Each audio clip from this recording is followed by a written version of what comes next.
falar aqui agora um pouquinho sobre lei dos gases. Certo?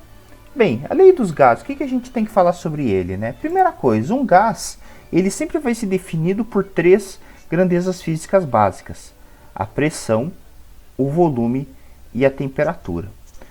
Quando a gente está trabalhando com gases, nós vamos trabalhar com modelos, certo?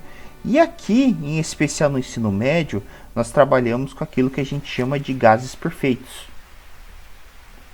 certo? Então, o modelo de gases perfeitos. São gases que você não tem interação, certo? São gases em que você não tem nada, né, de diferente daquilo que você teria numa situação, por exemplo, normal, né? Não existe a liquefação de gases, certo? Eles são considerados bolinhas perfeitas, entre outras situações que a gente possa ter aqui, tá? Basicamente, o que a gente pode falar sobre ela? Primeiro, o que nós vamos ter basicamente aqui? A equação que rege a lei dos gases aqui perfeitos é a equação de Clapeyron, que é PV igual a nRT, certo? Aonde que no sistema SI, que é o sistema que nós normalmente trabalhamos aqui, tá, pessoal? O pessoal de química normalmente trabalha com o sistema usual, mas nós aqui em física trabalhamos normalmente com o sistema oficial. Nós vamos ter o Pascal, nós vamos ter o metro cúbico, nós vamos ter o mol, certo? O mol. Aqui nós vamos ter a unidade da constante real dos gases e aqui nós vamos ter o Kelvin de temperatura, certo? Aqui na parte de constante real dos gases, né, só para poder abrir um adendo aqui, nós vamos ter uma unidade um pouquinho diferente, que será o Joule por mol vezes Kelvin, certo? Beleza? Basicamente essas questões aqui, né? O que às vezes pode aparecer em algumas coisinhas aqui que a gente pode ficar esperto aqui, tá? Pra gente poder dar uma afinada para vocês aqui. Primeira coisa, né? As unidades de pressão, que é muito comum a gente ter, né? Então nós temos que praticamente as unidades de uma atmosfera, certo? Que é a mesma coisa que 1 vezes 10 na quinta, que é a mesma coisa que 1 vezes 10 na quinta Pascal, esqueci de colocar a unidade aqui, que é a mesma coisa que 76 centímetros de mercúrio, que é a mesma coisa que 760 milímetros de mercúrio também. Beleza? É a unidade normalmente de pressão. Também pode aparecer para vocês, vamos, unidades com relação ao volume, tá? O volume funciona assim, a unidade oficial é metro cúbico, certo? Então, a unidade, por exemplo, oficial aqui de pressão é o Pascal, né, ou Newton por metro quadrado, mas aqui para nós a unidade oficial é o metro cúbico, certo? Mas o que pode aparecer para vocês? O litro, ou seja, 1 litro é 10 na menos 3 litros, certo? Também pode aparecer para vocês o centímetro cúbico, que seja 10 na menos 6 centímetros cúbicos, certo? Também, às vezes, pode aparecer por uma alma, né, um 10 na menos 9 milímetro cúbico. Ok? Fechou, nada aí também, certo? E a constante real dos gases, pessoal? A constante real dos gases sempre vai ter dois valores, certo? O valor real, o valor oficial, né, da constante real dos gases é 8,31 Joule por mol vezes Kelvin, que é o valor oficial, certo? Esse é o valor oficial da coisa. Beleza? Mas pode aparecer em uma outra unidade, que é o 0,082 atmosfera vezes litro por mol vezes Kelvin. Uma coisa importante falar sobre isso é que aqui não existe negociação com Fahrenheit, com Celsius ou Fahrenheit. É sempre temperatura sempre em Kelvin. Percebo que normalmente a gente sempre abre uma brecha com alguma coisa, mas é difícil falar essa palavra, mas aqui sempre em Kelvin. Então, caso contrário, aparecer um Celsius, o que você faz? Né?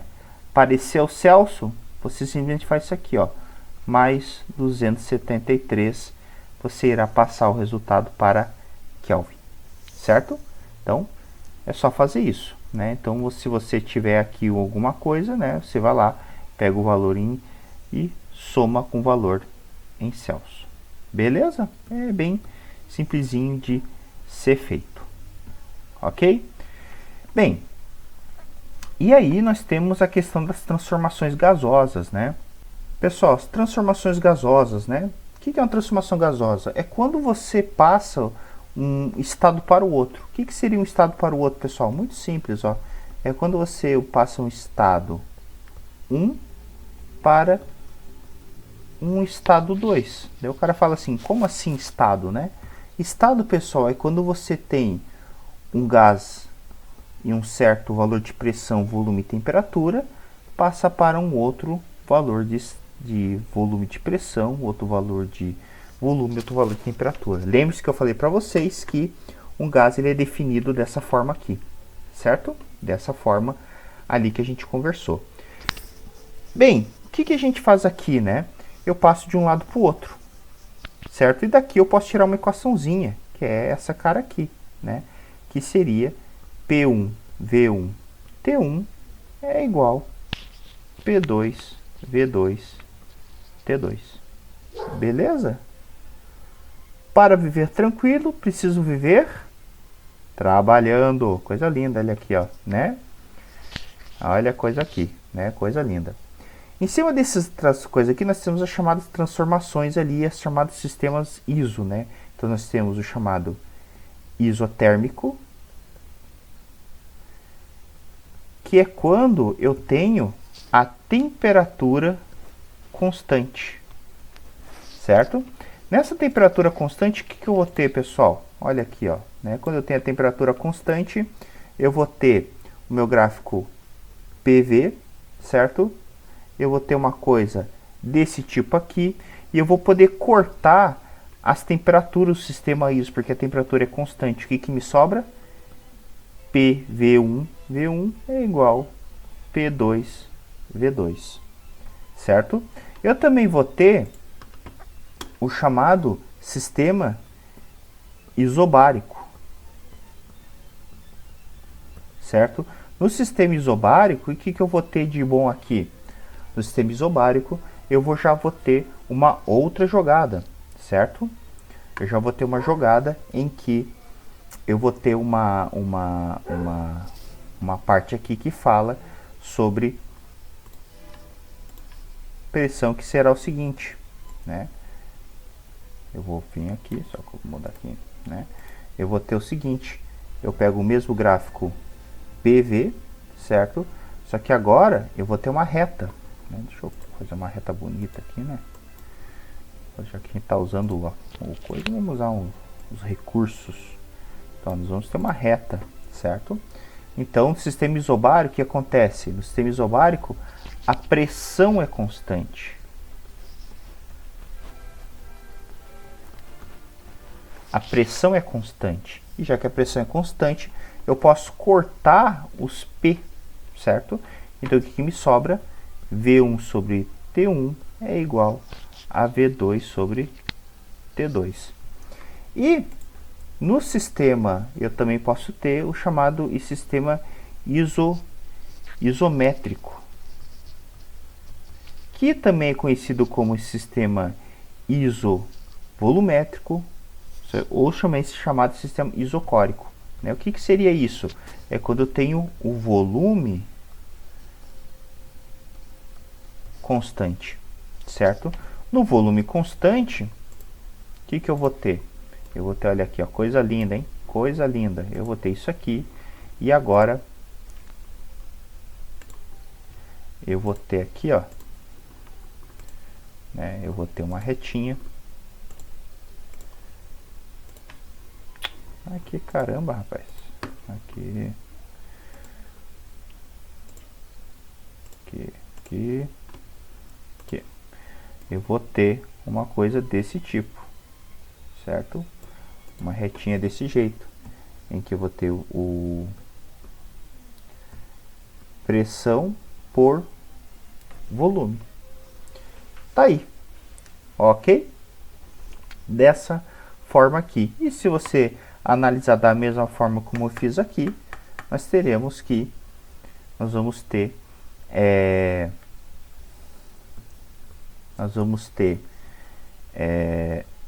V1 por T1, melhor dizendo, P1 por T1 é igual P2 por T2. É a famosa fórmula do PT, certo? Famosa fórmula do PT. Beleza, meus queridos? Tá aí, ó, né? São as equações que a gente trabalha basicamente aí. Tem outras coisas, né? Mas a gente vamos trabalhar em outros momentos aí, meus queridos.